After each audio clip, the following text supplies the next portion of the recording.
أعوذ بالله من الشيطان الرجيم. بسم الله الرحمن الرحيم. هل أتى على الإنسان حين من الدهر لم يكن شيئا مذكورا إنا خلقنا الإنسان من نطفة أمشاج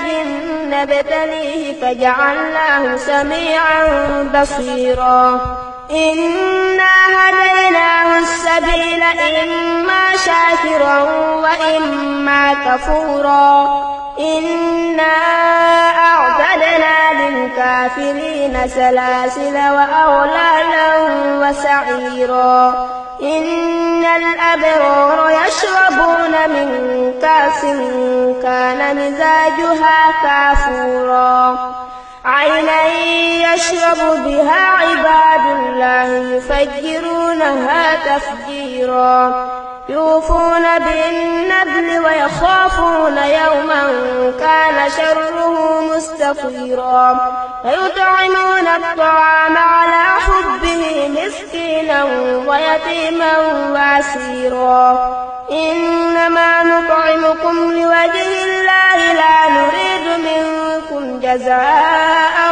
ولا شكورا إنا نخاف من ربنا يوما عبوسا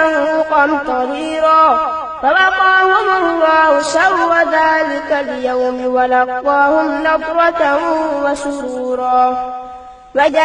وجزاؤهم بما صبروا جنة وحريرا متكئين فيها على الأرائك لا يرون فيها شمسا ولا زمهريرا ودانية عليهم ظلالها وظللت قطوفها تذليلا ويطاف عليهم بآنية من فضة وأكواب كانت قوارير من فضة قدروها تقديرا ويسقون فيها كأسا كان مزاجها زنجبيلا عينا فيها تسمى سلسبيلا ويطوف عليهم ولدان مخلدون إذا رأيتهم حسبتهم لؤلؤا منثورا وإذا رأيت ثم رأيت نعيما وملكا كبيرا عاليهم ثياب سندس خضر واستبرق وحلوا وساور من فضة وسقاهم ربهم شرابا طهورا إن هذا كان لكم جزاء وكان سعيكم مشكورا إنا نحن نزلنا عليك القرآن تنزيلا فاصبر لحكم ربك ولا تطع منهم آثما أو كفورا واذكر اسم ربك بكرة وأصيلا ومن الليل فاسجد له وسبحه ليلا طويلا إن هؤلاء يحبون العاجلة ويذرون وراءهم يوما ثقيلا نحن خلقناكم وشددنا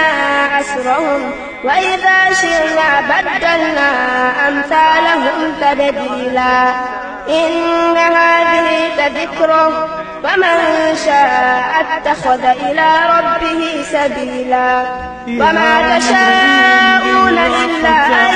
يشاء الله إن الله كان عليما حكيما يدخل من يشاء في رحمته والظالمين أعد لهم عذابا